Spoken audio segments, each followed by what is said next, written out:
From Cayambe, it's only a short distance to the lovely Lago San Pablo near Otavalo. On our way to Cotacachi, we hear loud noises coming from the rear of Winnietwo, and the reason for them is one of the most scary things we've ever experienced. Call it morbid, but right afterwards we take a look at the most beautiful cemetery in the world in Tulcan before crossing the border into Colombia. Our first stop in the new country is the amazing basilica Santuario de Las Lajas. After doing our shopping and filling up our drinking water in Cayambe, we don't have much daytime left, so we decide to stop at the peaceful Lago San Pablo for the night.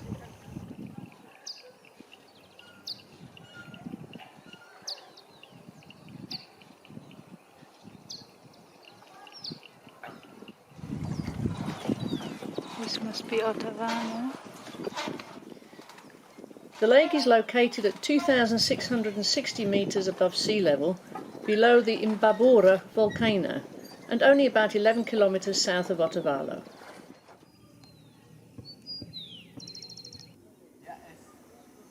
What a beautiful morning, so peaceful.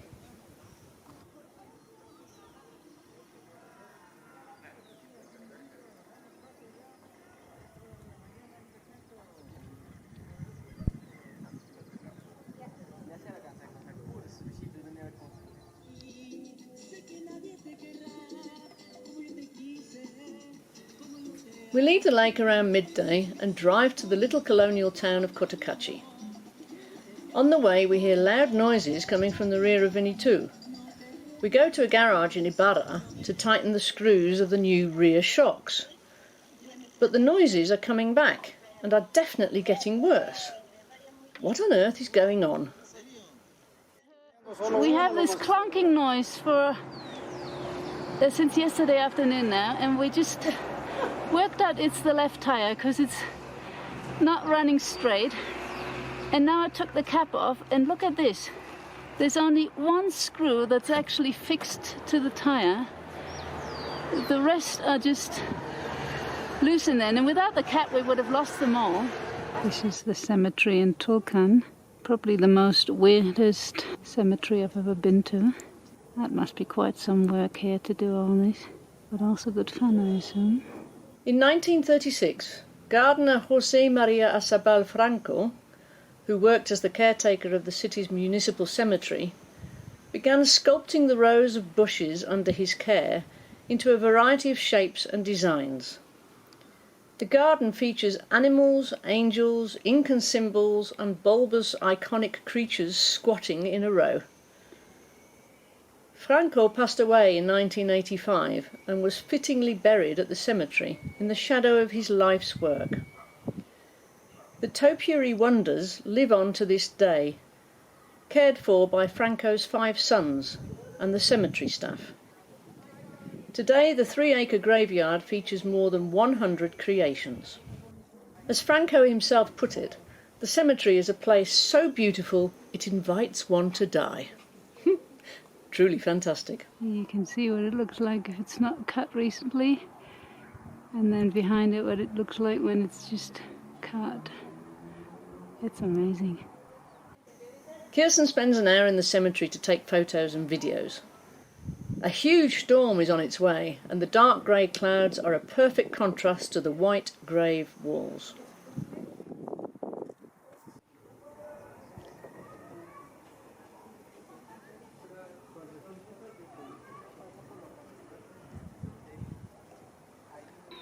This was our first overnight spot in Colombia. It's the teleférico, the gondola above the Santuario de Las Lajas.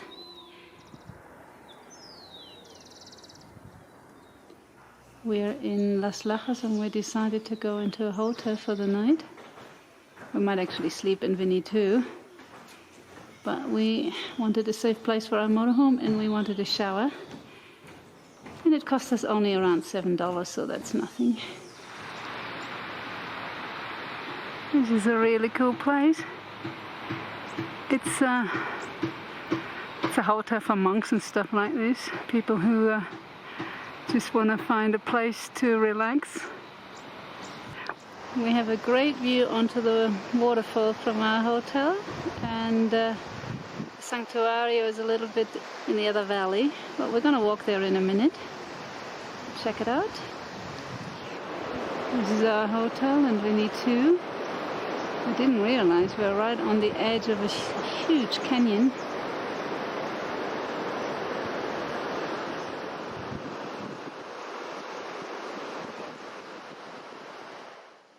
The inspiration for the church's creation was a purported miraculous event in 1754, when a woman called Maria and her deaf-mute daughter Rosa were caught in a very strong storm.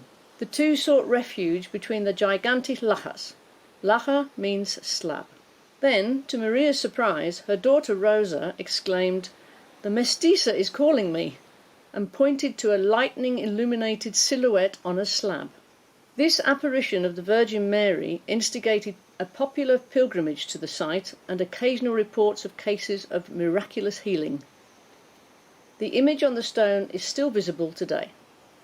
The first shrine was built here in the middle of the 18th century from straw and wood.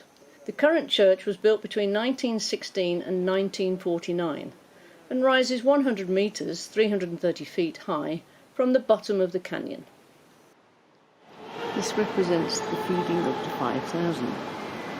And 5,000 people gathered to listen to Jesus. As he become famous and all his miracles, etc. They all got hungry because it was hours when they were there. The Sea of Galilee.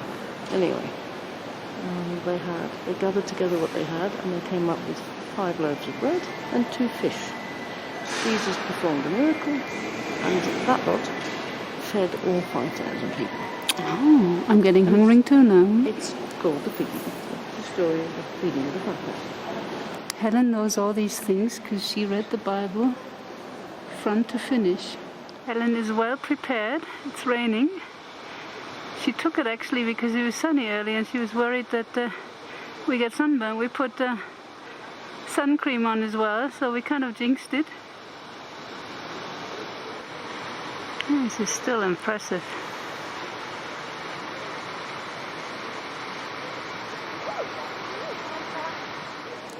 This is the holy water.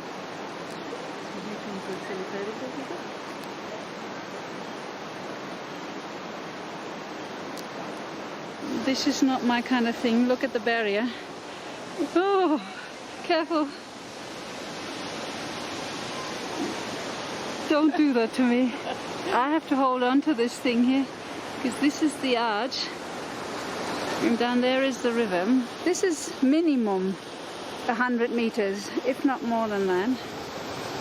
Very, very scary, but we're going to walk down there now and check out the other parts. The rain has just stopped. We were on our way back to the motorhome to have a cappuccino, but a miracle happened and the rain stopped. Be careful. I brought it for the sun. We've used it for the rain. Helen is the miracle. She is a miracle. And very sweet. Look at that. Like a little Chinese. Very good. Japanese. Yeah, rather Japanese than Chinese.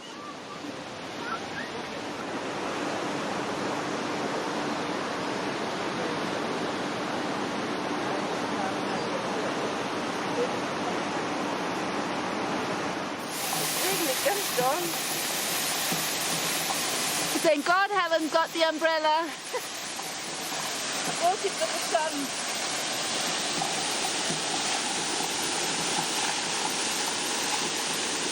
The pump. This is Planta electrica. Aha. Helen is better informed than me. It's a hydroelectric plant. We're now on the bottom and we're looking up. It's such a cool setup.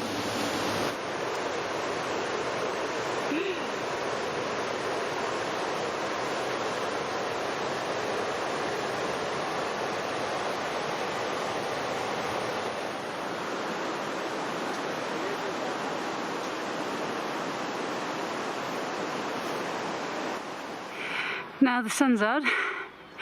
When we're doing the hardest climbing, and Helen can finally use her umbrella the way she wanted to.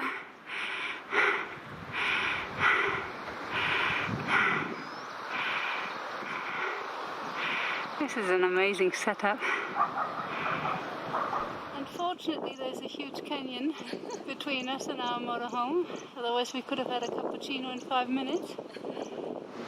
There's my Japanese, Chinese, English, German girl.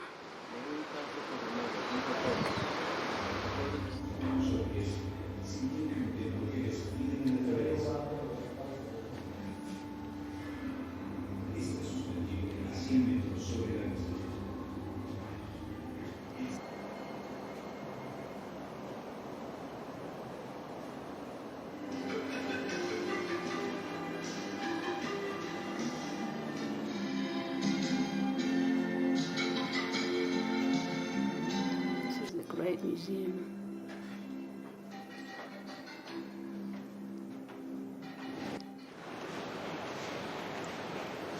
Es gibt einen Priester, der sitzt in einer von diesen Dingen. Und ich habe gedacht, der war ein nachgemachter Puppe oder so.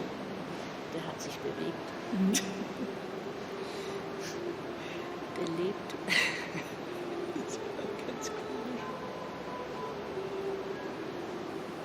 After 3 hours and 824 steps, I counted them all, it's time to get back to the hotel. We need some coffee and cake to relax. We have some new neighbors here. Oh, little ones. The dog will scare you.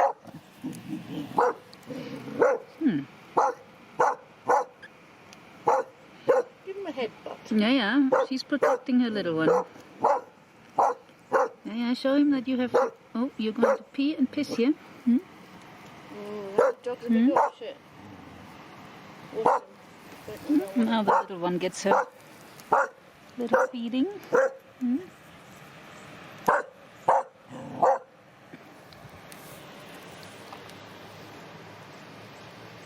No, they're going. Oh yeah, we're good now, no? Huh? Are we good now? Yeah.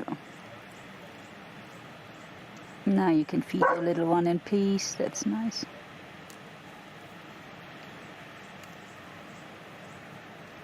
These are the official lawn mowers here.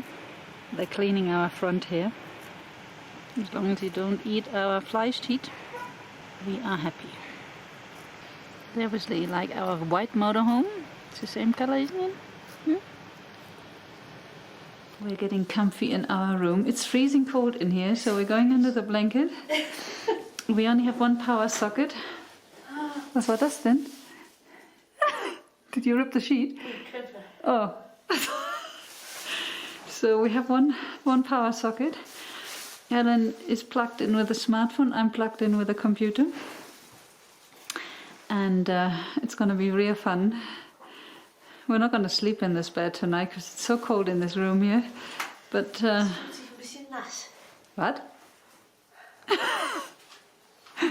What's wet? Or is it just cold? It's just cold. It's because it's silk sheet. And now back for the night shots.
Schwarze Augen. Sie sind so lange in den Knien sitzen.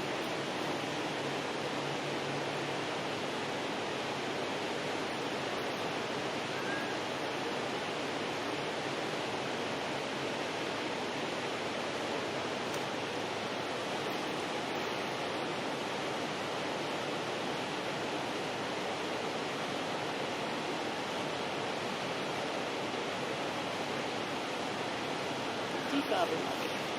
Die helle Blau. Mhm. Ja, das ganz helle, ne? Das so ein bisschen metallig aussieht, ne? Aber der Wechsel in das Rote ist auch schön.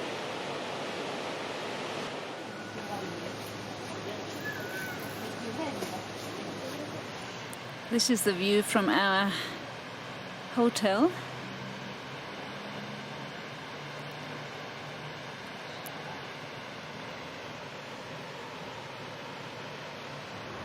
This is the Santuario again from the top.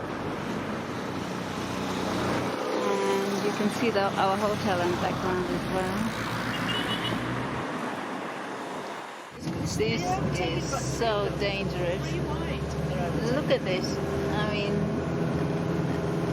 vaya con Dios. This is the first time we actually have some severe rain.